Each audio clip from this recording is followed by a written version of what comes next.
నెల్లూరు జిల్లా చిల్లకూరు మండలం భూదానంలో ఉపాధి హామీ పథకం పేరును విబి రామ్ జీగా మార్చినటువంటి సందర్భంగా ఆ కార్యక్రమాన్ని MLA Pasram Sunil Kumar TDP senior నాయకులు తానంకి నానాజీతో కలిసి ప్రారంభించారు.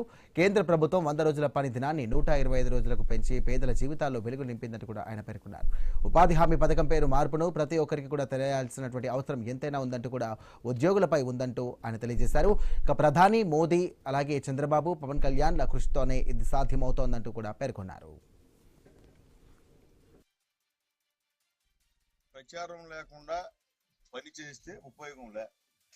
ఎందుకంటే ముందు నాయకులు కూడా తెలియజేస్తున్నా, తర్వాత ఫీల్డ్ అసిస్టెంట్లకు కూడా మళ్ళీ చెప్తున్నా, మీరు ఎక్కడ వర్క్ పెట్టినా ఒక 2 నిమిషాలు ఖచ్చితంగా ఈ విబిజీ రామ్జీ గురించి మీరు చెప్పాల్సిన అవసరం, వాళ్ళకి చెప్పాలా. ఇంతకుముందు ఎన్ఆర్ఐ చేస్తున్నది, దాని స్థానంలో ప్రధానమంత్రి మోడీ గారు, చంద్రబాబు నాయుడు గారు, పవన్ కళ్యాణ్ గారు ఈ కార్యక్రమాన్ని పెట్టారు. వాళ్ళకి తెలియాలా, అంటే ఎవరు చేస్తున్నారు అనే విషయాన్ని వాళ్ళకి ఖచ్చితంగా తెలియాలా.